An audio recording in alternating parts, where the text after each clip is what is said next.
One of the beautiful things about technology these days is that probability questions can be answered without the use of theoretical computations, meaning we don't necessarily need formulas to estimate probabilities. Now, there are certain contexts where it just makes more sense, where we can arrive at more accurate solutions at a faster rate, but in general, probability problems can get quite complex, and therefore using a computer simulation is often the way to go. So a Monte Carlo simulation, which you can look up the history of this, has to do with gambling. Monte Carlo simulation is a simulation of outcomes in which a variable is assigned a random value within a specified range, which is often done by a computer, and which is then processed into an output. This can be repeated many times, and often we can calculate the percentage of time an outcome of interest occurred. Okay, so we're going to use Python, though this can be done in any programming language. Python is just my preference. So we start off by a few important things when we're writing code. First of all, Python requires us to import a random package. So we're going to always have this import random.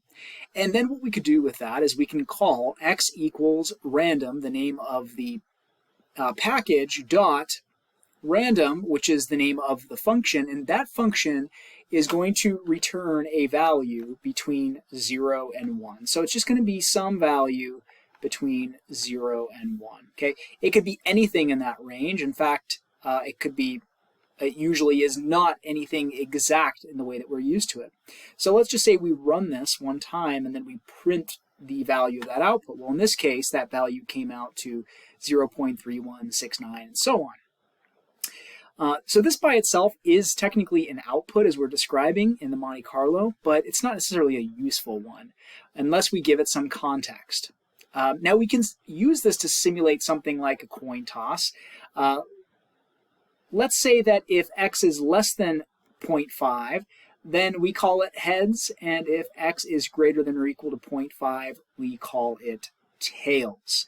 Okay, well, what about the equal to 50? Shouldn't we have that bunched in on the x less than? It really doesn't matter, because the probability that we get exactly 0.5, is going to be equal to 0. So there's a 0% chance that we get exactly 50%. So we could write this conditional statement. We could say if our random variable, okay, up here x was assigned a random value, if that random value is less than 0.5, and we're just going to print the outcome. We're going to say that that's going to print heads. Else, otherwise, we're going to print the word tails. So in this case, because x was less than 0.5, this is less than 0.5, we are going to print heads as our output. Okay, so already we have a way that we could simulate a coin toss. We create a random variable, assign it a random value, and then condition it to determine whether it's a head or a tail. So we can kind of build a digital die in this way. Dice is plural for one die.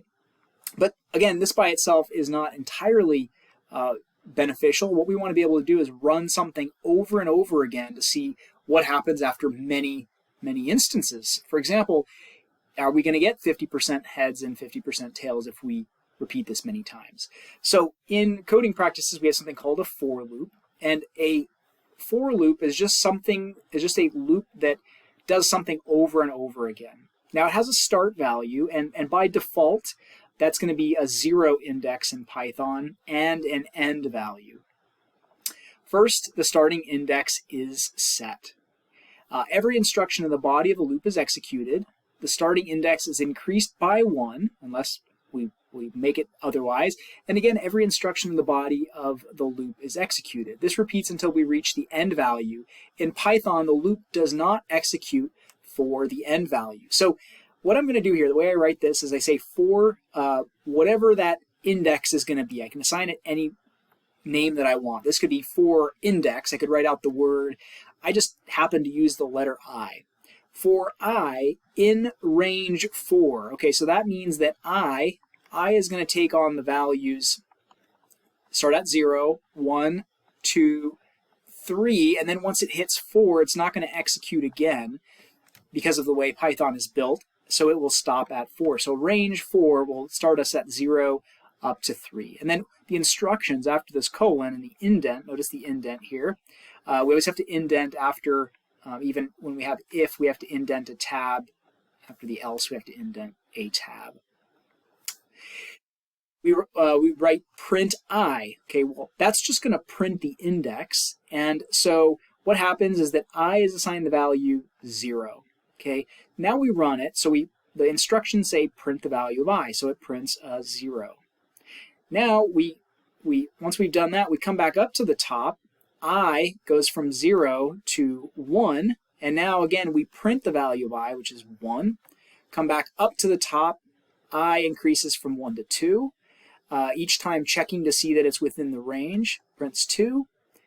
That value is done, come back up to the top, assign it value of 3, print I, and now it comes back up to the top, makes I 4, but realizes I don't run on that 4th iteration, so it only prints 0, 1, 2, and then 3. So very helpful to help us repeat instructions over and over again. Now, another cool thing I can do here is, let's just say what I want to do is just keep track of the number of even numbers. How many even numbers are there in a range? So I'll define this variable, num underscore evens equals 0. Again, we can call that anything we want, but what I'm going to do here is I'm going to say for I in range 6. Okay, so that means that it'll take on 6 values, but it's going to go 0, 1, 2, 3, 4, 5, and 6. So the first thing that happens is I is assigned the value 0. Now we have this notation in here. You may not be familiar with this. What this is this is the remainder of I divided by 2. Okay, so when you divide something by 2, a number is either even or odd, and if the remainder is 0, well, that means that it's an even number. Okay, so if I take like 8 and I divide it by 2, I get 4, remainder 0. But if I take 9 divided by 2, I get 4, remainder 1. Okay, so if that value, the index in this case, I'm drawing on the index, if its remainder when divided by 2 is 0, then do the following. Again, notice the indent here for the for loop and then the indent here for the if. Again, these are all tabs. What we're going to do is we're going to take number of evens and we're going to increase it by 1. So you could also write here, you could say instead of plus equals 1, you could say num evens equals num evens plus 1, but this is just a little more efficient. It just increases that index, that value by 1. So when I is 0, we see that 0 divided by 2 is 0 with a remainder of 0, and therefore the condition is met, so we're going to increment the number of evens by 1. So at this point, let's keep track of number of evens over here. It started off as 0, now it's 1. Okay, and then notice that this print statement is not indented in the for loop, so we actually just run these two instructions and then come back up to the top. Now we let I be equal to 1. 1 is not divisible by 2, it leaves a remainder of 1, therefore we're not going to change num evens. Now we come back up to the top, I is assigned the value of 2. 2 divided by 2 has a remainder of 0, therefore we're going to increase the number of evens by 1, so it's now not equal to 1, it's now going to be 2. Come back up to the top, we're done with 2, now I takes on the value of 3. 3 is not divisible by 2, it leaves a remainder of 1, so we're not going to increase number of evens. Come back up to the top, you can kind of see where we're going with this. Now I is 4. 4 is divisible by 2, it has a remainder of 0, increase the number of evens to 3. And now we do the same thing for 5. 5 is not divisible by 2. And now remember, when it gets to 6, it doesn't actually execute. So we stop right there. That's the stop point at which this loop will terminate. So again, something useful that we can do. Maybe not particularly something you want to do, but we can see how this can be used in a lot of different ways. Now, let me also do this. Let me also update this loop a little bit just to do the same thing, but also if the number is divisible by 2, I'm going to increase the index, and I'm also going to each time print that a new even number was found. And now this statement here, print, we have this quote, it's going to print that exact phrase, the comma, and now the variable name, print the value of I. So the first run, new even number found 0, new even number found 2, new even number found 4. Notice it doesn't go up to include 6. And then the last thing to report at the end, just one time, print the number of evens that we found. And here they actually are. So again, just something cool that we can do with it. Now let's actually learn to run a simulation. And what we're going to do is we're going to simulate 100 coin tosses, and we're going to report the number and the proportion of the times we obtain heads. Okay, so before we get into this code, let's brainstorm a little bit. So I know that I can create a random variable that's going to basically help me determine whether the coin toss is a head or a tail. So x will be some random. X is a random number in the interval from 0 to 1. Okay, 0 included, 1 included. Now, if x is less than 1, or sorry, x is less than 0.5, we can call that a head or a tail. It doesn't really matter. Then we somehow need to keep track of this because we're going to do this 100 times. Well, if we're going to do this 100 times, we're going to need a loop to take place. So I'm going to say something like this. I'm going to say we're going to have 100 tosses. Okay. Now at this point I'm using just what we call pseudocode. This isn't actual code. This is just me listing out what needs to happen. So for 100 tosses, x is going to be a random number from 0 to 1. Okay. If x is less than 0.5, increase some sort of counter, heads counter. Otherwise, we don't really want to do anything. I could say if x is else, it's a tail, but I don't need to keep track of tails. So whereas up here we actually had something that said else, print tails. Well, we wanted to actually make sure it still printed tails if it was. But here all we want to do is keep track of 0 or a 1. Did we get a head or did we not? If we did, increase the heads counter by 1. If we didn't, then don't do anything.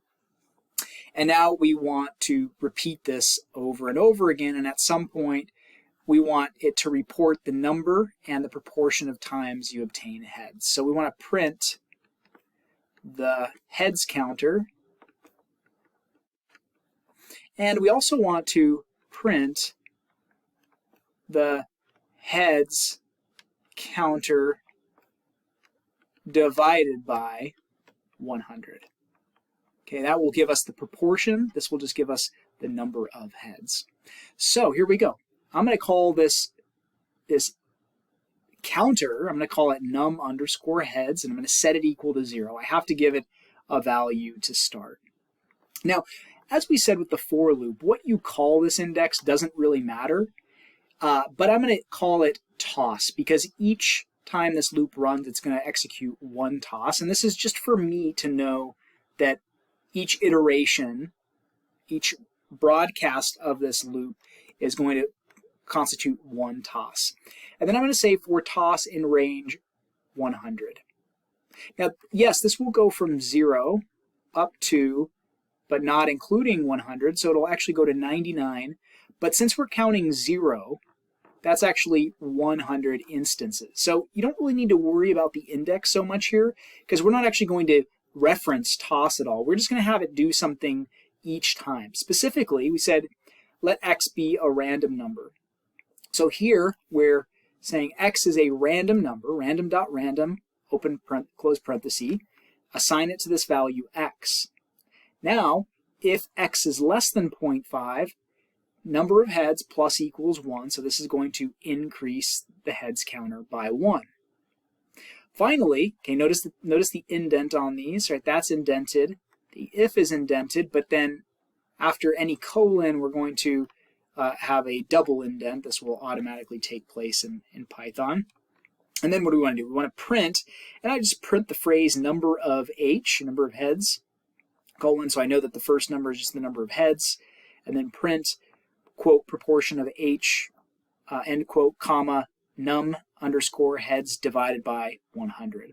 And so what happened? Well, for this particular outcome, I ended up with 58 heads, and 0.58 or 58% of them, of the tosses, were heads. Now, of course, we would expect 50-50, but this is a random occurrence. So each time I run this, I'm going to get a different answer. Let's see. So each time I execute this, oh, I didn't import the random. You only have to import the random package once, but you do need to import it if it says name random is not defined. Okay, so here we run that. This time I got 53 heads, and 50, that means it's 100 tosses, 53% of them were heads. This time I got 53 again. Now we got 49 heads. Now 55. And there's always going to be some variation. You know, we probably shouldn't get 100 heads. That's going to be very unlikely, although that does happen every now and again, very, very infrequently. But now we get 47 heads, and so sometimes we're going to get less than 50, and we get less than 50 again. So when we simulate things, of course, one of the disadvantages is that 100 coin tosses may not be enough. And so we may be doing this to try to estimate, well, what's the probability that we get, how many heads should we expect in n tosses? So one thing I could do is I could just increase the number of tosses, being sure to also increase that here. And you know what, I don't want to have to change that number in two places. I'm just going to say the num tosses, and I'm going to assign it the value 1000. And what that enables me to do is I can just change it here, and I can change the 100 down here to num underscore tosses. That way, next time I want to change the number of tosses, I just change it in one place, and it will feed into the total number of iterations, and it'll also divide by the appropriate denominator. So let's see.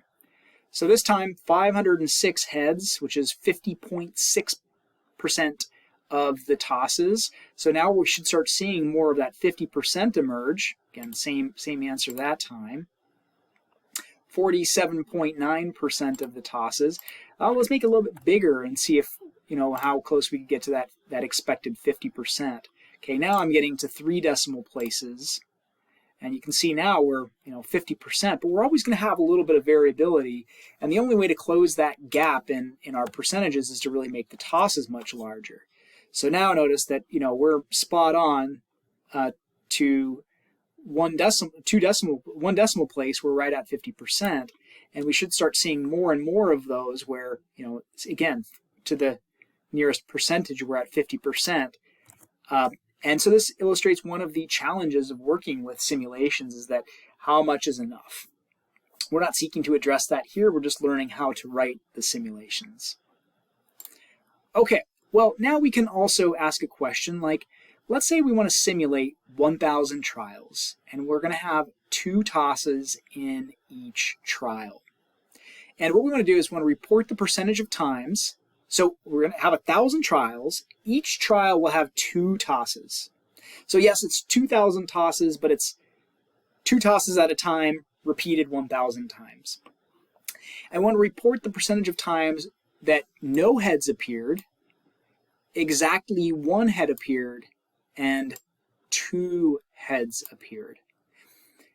And then we're going to also increase the number of trials until we see stability in the proportions. What do you believe the proportions are converging to after many trials? Well, we can actually do this mathematically, and when we can, and it's easy enough, we should. We already know that the probability of getting head on the first roll, or on the first toss, and heads on the second toss is equal to the probability that we get heads on the first toss and the probability we heads on the second toss. And so that's going to be 0.5 times 0.5, which is 0.25. So we should expect this to be 25%. Also, getting no heads would mean getting 2 tails, and that's 50% times 50%, which is 25%. So either we could do heads tails on toss 1, and then if we get heads on toss 1, heads or tails on toss 2, heads or tails on toss 2. Now, assuming our coin is fairly weighted, then there's a 50% chance of each of these, and we know we can follow the chain to get our AND probabilities, 0.25, 0.25, 0.25, 0.25, and where do we get exactly one head? Well, that's here, as well as you could get the head second and the tail first, and that's going to be a 50% chance. So much faster to analyze, but let's go ahead and run the simulation anyway.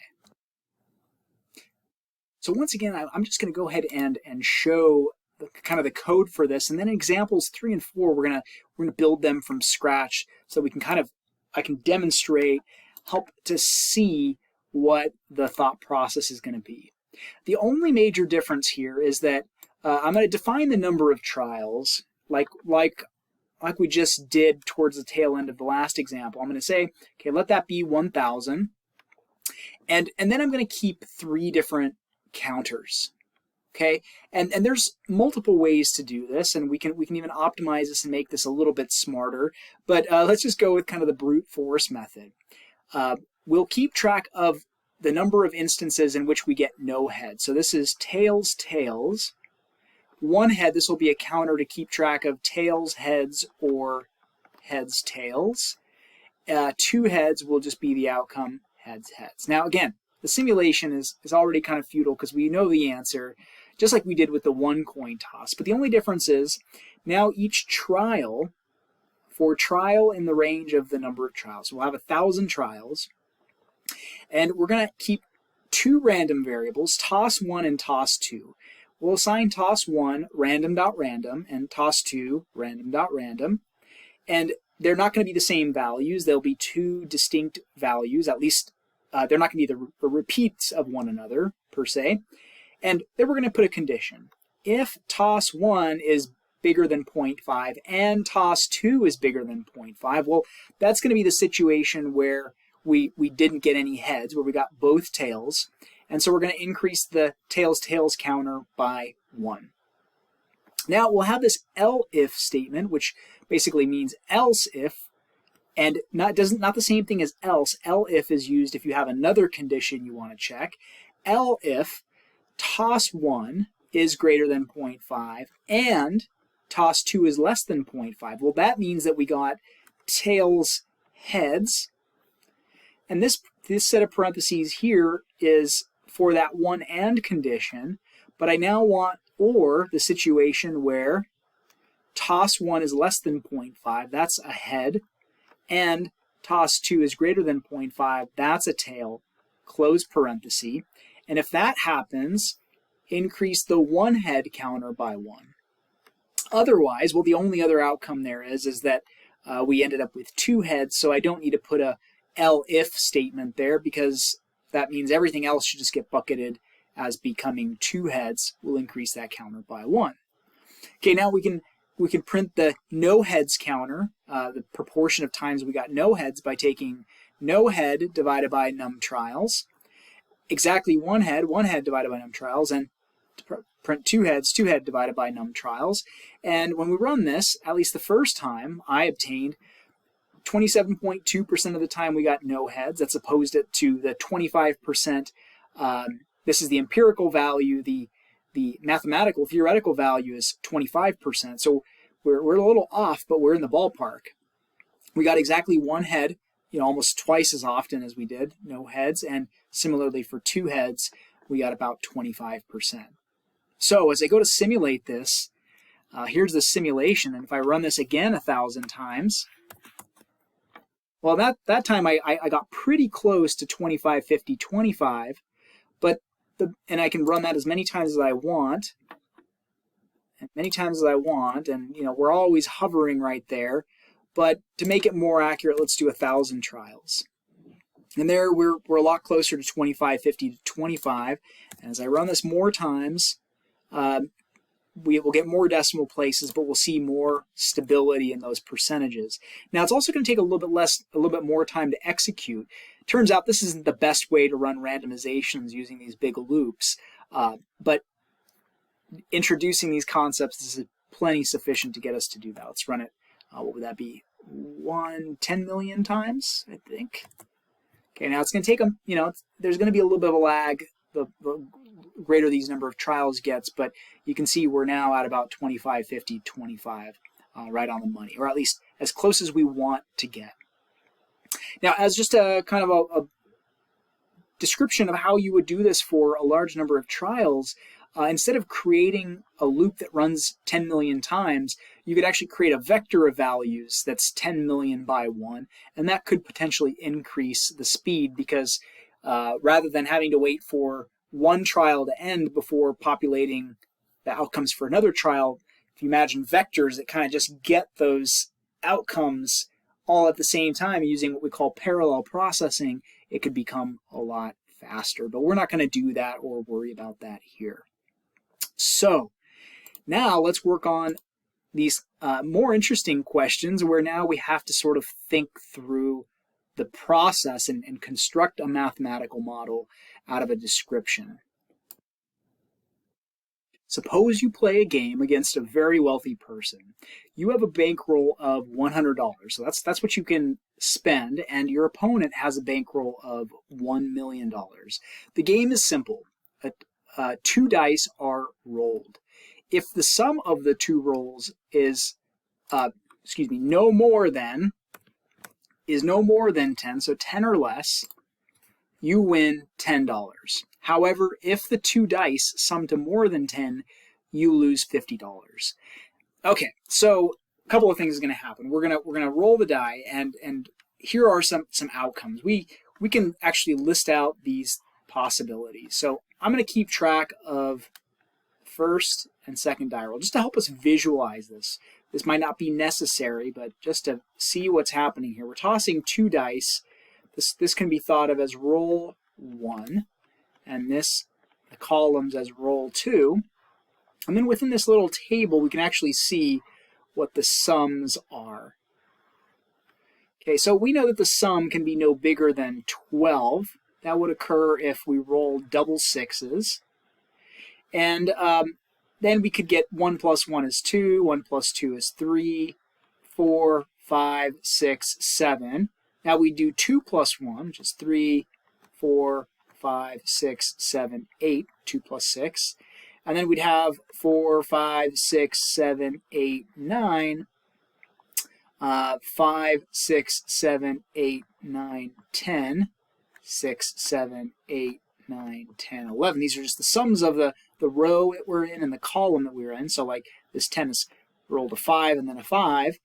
And then this would be 6 plus 1, which is 7, 8, 9, 10, 11, 12. So on first sight, as long as you are rolling anything, as long as you're rolling anything other than these 3 values right here, this is your lose range. Here you lose, and up here you win. Okay, so as long as you're getting 10 or less. Now here's the thing.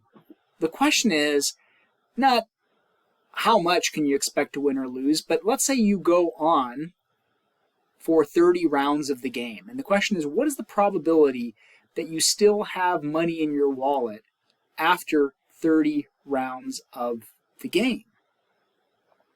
So we actually need to run this 30 times, roll a die twice, 30 times, but then we need to repeat that experiment because each trial is 30 rounds. It's one game of 30 rounds.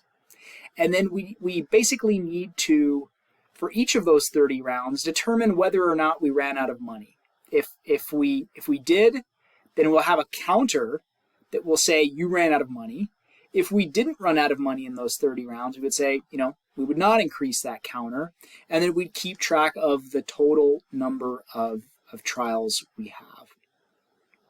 So I think the first thing that we would want to keep track of is we can agree that the millionaire is not going to run out of money in 30 rounds, because even if the millionaire was to lose all of the 30 rounds, he or she would only be out $300. 30 rounds times $10 per round would be $300. So we don't even need to worry about the opponent's bankroll. It might be fun to keep track of, but we have to keep track of the bankroll.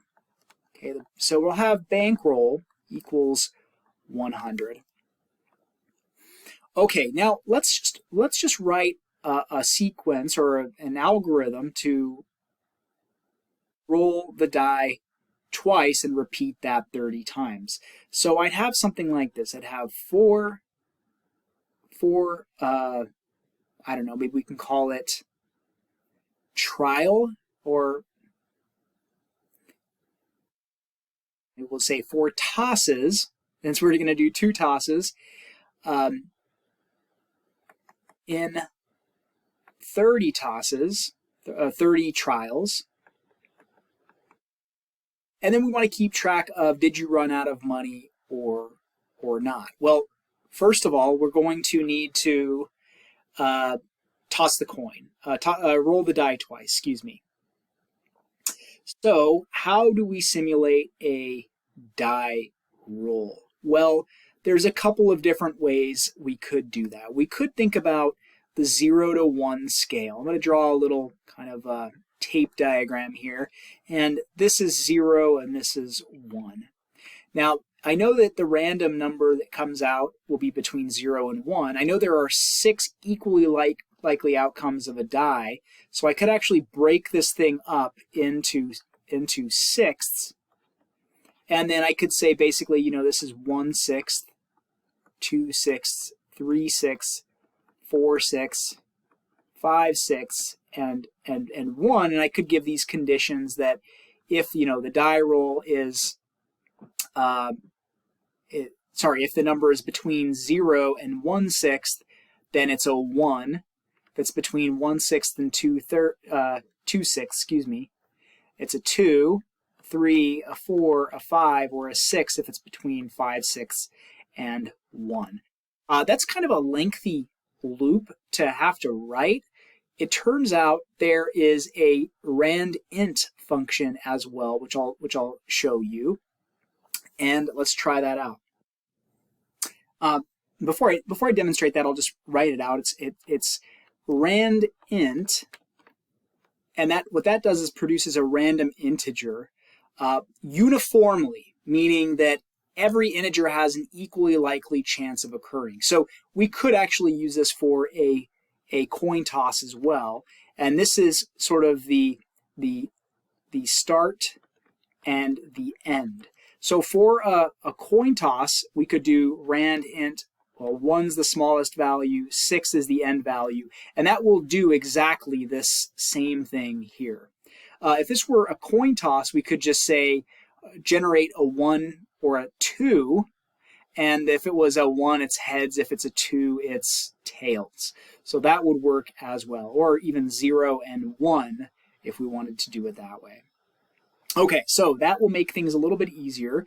We still have to get a toss, so maybe we'll say toss 1 will equal randint from 1 to 6, and then toss 2 will equal randint between 1 and 6. Okay, we have to run that separately. We have to do random dot, by the way, but I'm just going to do the pseudocode here. Now, once we have that, we want the sum. And we don't even need to create a variable that records the sum. We just want to say, you know, if the sum, if toss 1 plus toss 2 is less than or equal to 10, well, then you win. Then you win. And maybe instead of doing that, I'll just keep track of whether or not we lost money. I think we'll do that because, well, we kind of have to do both. So I'm thinking on the spot here. I think I'll do if toss 1 plus toss 2, yeah, is less than or equal to 10, well, then what's going to happen? Well, if it's less than or equal to 10, then I'm going to win $10. So my bankroll go up by $10. Otherwise, that means that toss 1 plus toss 2 was not less than or equal to 10, which means it was greater than 10, which means that I lost $50, which means my bankroll minus equals, same thing as plus equals. This will just take bankroll equals bankroll minus, and it's going to be 50. Now, at any point, if bankroll reaches a value of 0 or a value that is negative, I don't want to continue playing the game. I'm not going to be able to continue playing the game because the game is over. I have nothing left. And I need to have a condition for that, because if I go into the negative and we just let this continuously run, then it's possible that at some point the tosses start something less than or equal to 10, and that I start increasing my bankroll from, say, negative 20 up to positive 10, and it may look like I actually end with a positive amount. But at any point, if our bankroll is out, then we want the game to end, and we want to, at that point, say, hey, yeah, you lost your money. You lost all of your money. So I have a separate if condition here, and I'm going to do something a little bit different. I'm going to say if bankroll is less than or equal to 0, then what I'm going to do is I'm going to have this keyword break. And what that's going to do is that's going to terminate this entire for loop, because that essentially means that I've run out of money. And we also said that we want to keep track of whether we ran out of money or not. So I'm going to create another index here that says ran out, and that's just going to be a counter, and ran out is going to equal 0. Now, if my bankroll is less than or equal to 0, and before I break, I want to make sure that I increase that counter so that I have a way of keeping track of the fact that I ran out of money. Okay, now that's just one iteration of that. I want to run this a certain number of times. So I'm going to put another for loop in here, and I'm just going to have this sort of be my internal for loop for we'll say game number. Okay, we'll just say this is one game right here.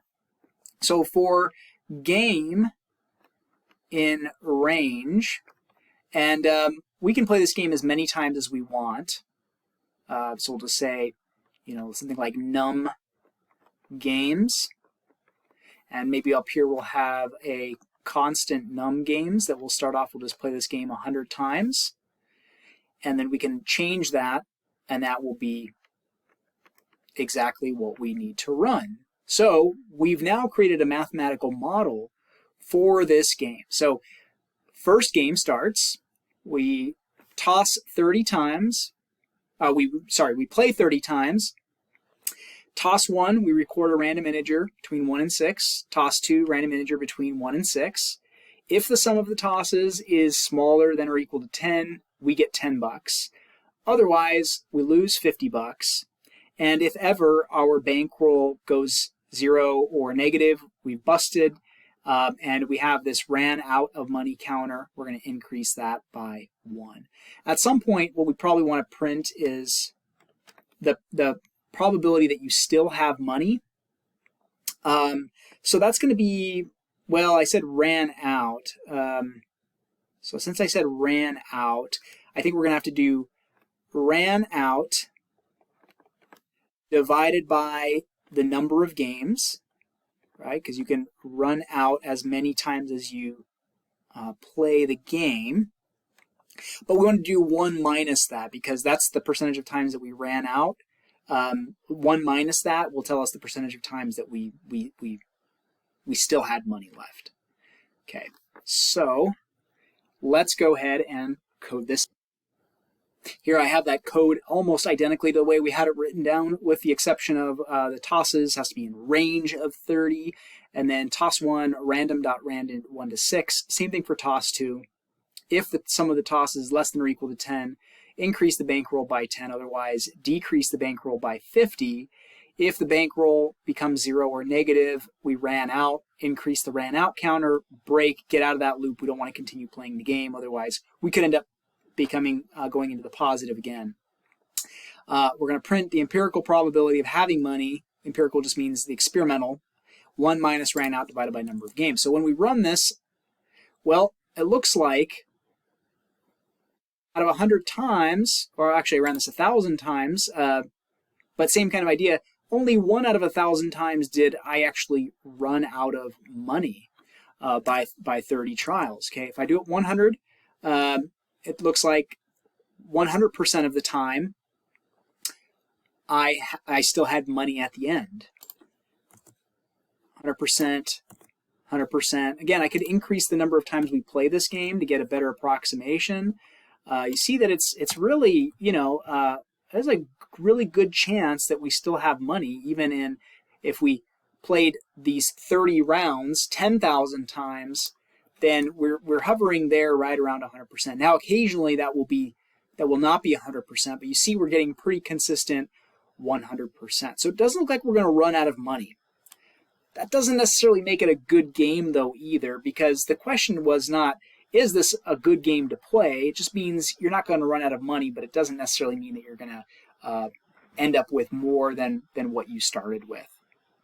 We could keep track of that by actually keeping track of our bankrolls and then figuring out, on average, how much did we end up with on top of what we started with, and then we could see whether it was a worthwhile game. That would be an expected value question. Now let's see, if I played this game more times, the more times you play this, I think the more likely it is that there's the banker gets a good streak. So what if we play this 100 times? We did 100 rounds. Still, it looks like we're ending in the positive.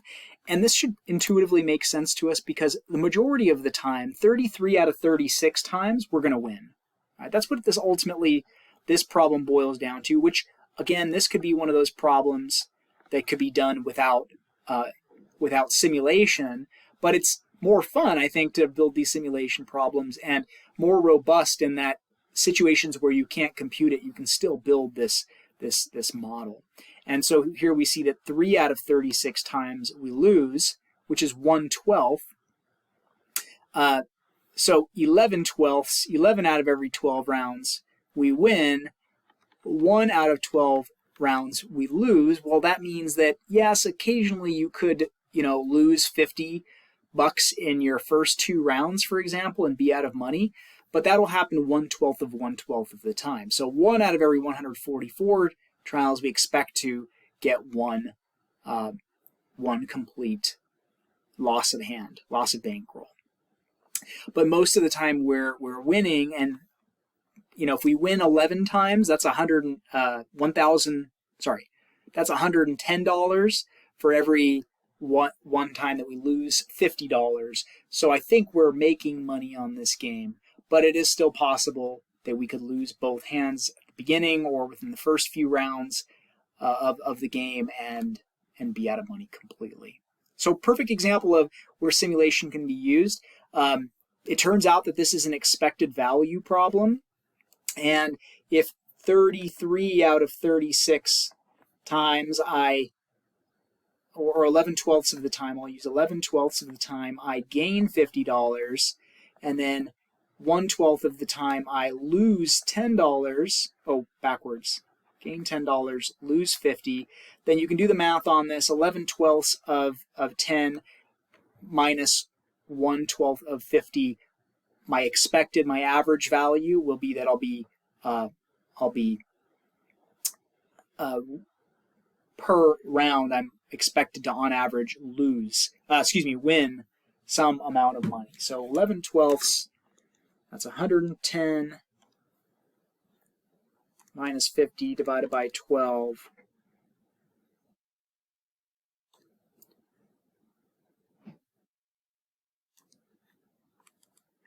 Minus 50 divided by 12. So on average, I'm expected to win about $5 per round. Anyhow, really cool that we can simulate these problems. And now let's move on to one of my favorites.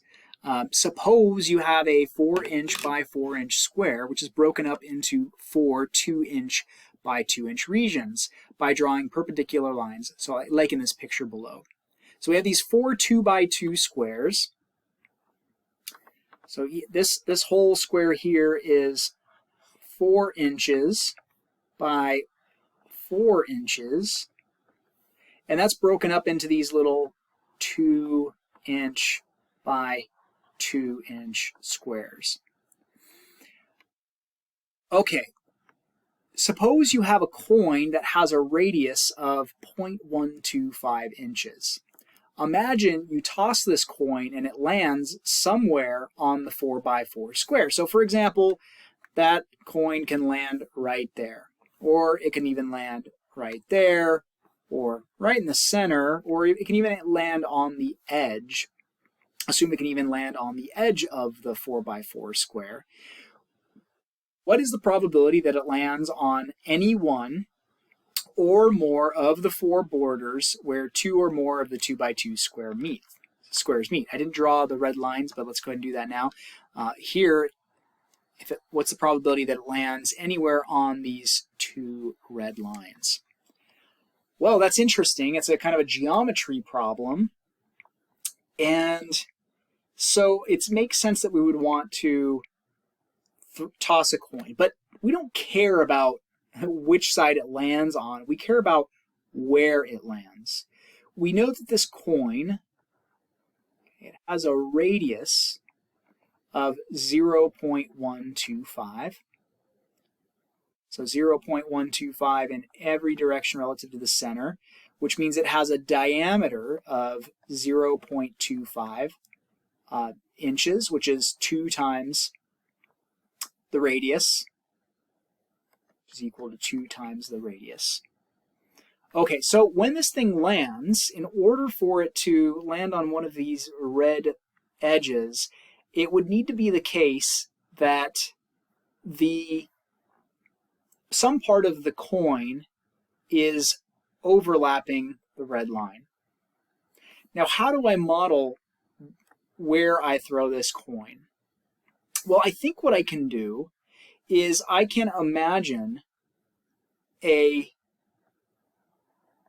position between 0 and 4 inches as sort of being a random position between 0 and 4. So I know that what I'm thinking here is I'm gonna generate a random kind of ordered pair, if you will. I'm gonna think about this. Yeah, that's what I'm gonna do. I'm gonna think about this as the position 0, 0. I'm gonna think about this as the position 4, 0. I'm going to think about this as the position 0, 4. Now, what I want to do is I want to generate a random position, and I think that that position will be the center of the coin.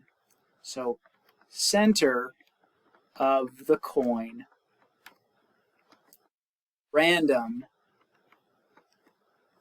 ordered pair in region.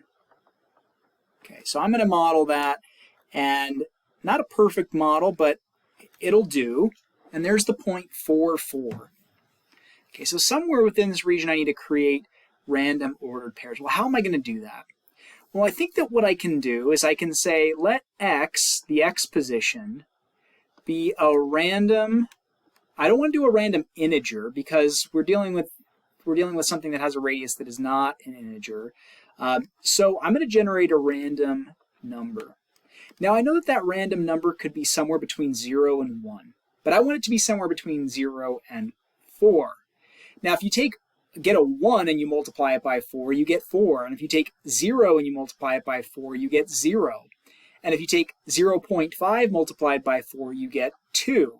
So all I really have to do here is take 4 times the random value that I get, and y will be 4 times the random number that I get. Okay, so what that's gonna do is it's randomly gonna place an ordered pair somewhere in here. So maybe that ordered pair lands there. And of course I have these boundaries, right? Halfway through and halfway through.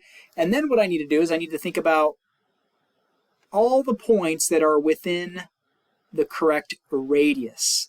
So though I could look this way, I don't really need to look at any diagonal distances because my grid is square. So I just need to check if I subtract from my radius on the x direction and add to my radius in the x direction, and subtract from my radius in the y direction, add to my radius in the y direction. These are the extremes of the coin, right? So this portion doesn't really matter right here because that portion won't be overlapping if the leftmost point of that x coordinate isn't overlapping. And same kind of thing here. If the bottom point isn't touching, then certainly the arc won't be touching. And all I really need to do is look at where my endpoints are. So I think what I'll do is I will just look at the x's and y's that represent the ends of the coin. So I'm going to do it this way. I'm going to create a variable called left, and left will be x minus the radius of the coin. Okay, that will give me this right here. That's going to be left. Then right will be x plus the radius of the coin. That's where my x position is. I'll do the same thing for y. That'll be my up and my down. My up will be y plus my radius of my coin, and down will be y minus the radius of my coin. All right, great. Well, now I just have to check whether left, right, up, or down overlap the x or y values corresponding to the center lines. So this center line right here corresponds to an x value of 2. So if x is 2, if left or right, or x itself, if x equals 2 is between left and right, then I know my coin overlaps. If y equals 2, this is y equals 2 here, if the up and the down encapsulates the y equals 2. So for example, let's say I had left is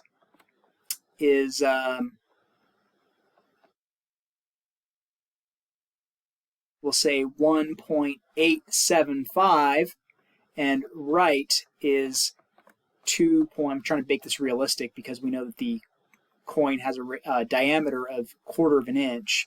So yeah, that would notice that x equals 2 is in between here, and therefore we know we have an overlap. Now it doesn't really matter what we overlap. We could actually have an overlap right in the center there. In that case, both conditions would hold. But I think all we need to do is we need to check if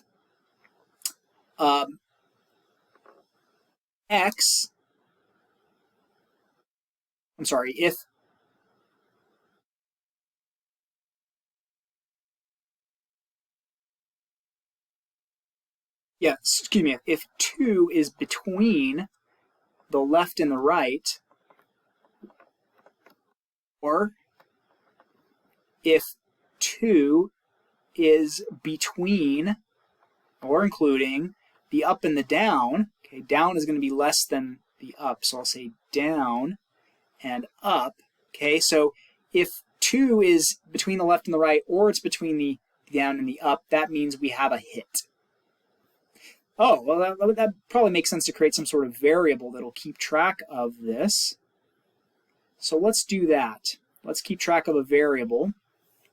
And I think what I'll do up here is I'll say hit equals 0. And then how many times do I want to repeat this? I'll just say trials, and we'll start it off as 100. And then, then I want to just do this, and then hit plus equals 1 if that coin did land on a line. And now I want to do a for loop for whatever we want to call this, for trial in range of trials. And then down here at the end, we want to say print, the percentage of times we got a hit. So hit divided by trials. Perfect. Now, this is, I think, is a pretty simple way to code this up. Once again, what we're doing here is we're saying, let's generate a random center, right? The coin lands, it's going to land somewhere randomly within this. Of course, we are kind of assuming here that the coin doesn't like have just one edge like that. That can get a little bit more tricky to model. I guess the way we could do that is if, you know, like an infinitesimally small corner of this lands, and maybe it lands like right there, then perhaps that would work. But we kind of have to offset, make this grid just a little bit bigger to account for that, to allow the center to be such that maybe the edge is still touching like that. But I'm not going to go to that extreme with it. Again, we could revise this model. This isn't the right model. This is a hopefully useful model. So let's code this up now. All right, so here I have this coded up. Trials is 100, hits is 0. I've also created this variable called radius, or rather this constant, because we can actually tweak this and have a little bit of fun with it. Made it equal to 0.125. So for trials in range trials, generate a random location on the grid where the center of the coin is, 4 times random.random. Left is x minus the radius, right is x plus the radius, up is y plus the radius, down is y minus the radius. And then I'll use parentheses here for the first condition, keeps it nice and organized. If 2 is between or included in the left and the right, or 2 is between or included in the down or the up, then increase the hits by 1. Otherwise, do nothing, so don't worry about it. Then at the end, print percentage of hits divided by trials times 100. I just decided to use a percentage here. So the first run, I got 10% of the time we hit one of the lines. And again, 10%, 15%, 12%. So it doesn't look like it's happening very often, probably because of the radius of the coin. Let's increase the number of trials to 1,000 and repeat and see what that does. 11.4, 11.1, 11.2, 10.8. We seem to be right around, well, I've got some 13, some 12. Let's make it larger. And okay, there we go. Now we're having some stability right between 12 and, well, then we got an 11. Again, on 11, let's run it another time.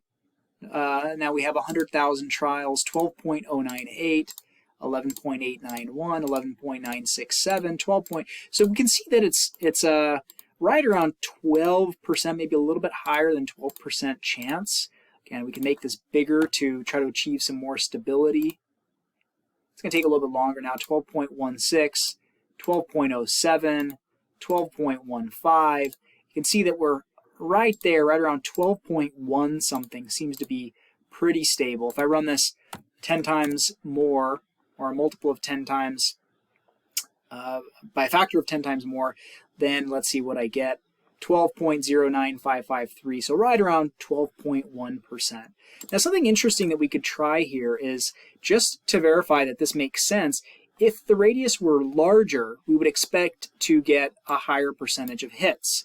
So let's double the radius. Therefore, we have a half-inch coin now. And yes, in fact, we're getting hits more often now with a bigger radius coin, right around 23% it seems, or 23 to 24%.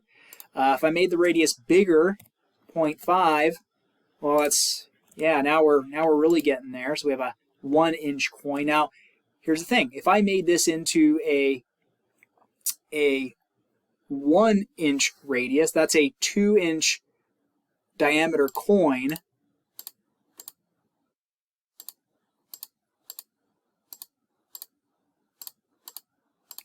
Now, because sometimes we're landing off the board, I think we're not getting 100%. We're right around 75% though, because we do get some instances where our center is on the edge or scooted away, enough to where maybe, you land like this, and so it doesn't quite touch that edge. But if I made this a 2-inch radius, well, now we're guaranteed to hit, assuming that the center lands on the board somewhere. So that's our big assumption here, is that the center is landing on our 4x4 board. So this illustrates just kind of a nuanced variation of different ways we could do Monte Carlo simulation. This just skims the surface. This could get much more interesting and exciting, but these are just some problems leading up to a more challenging one that actually coding it up isn't too bad, but trying to do this probabilistically using theoretical results might mean a trade-off between efficiency and even enjoyment. So I hope this has been enjoyable for you.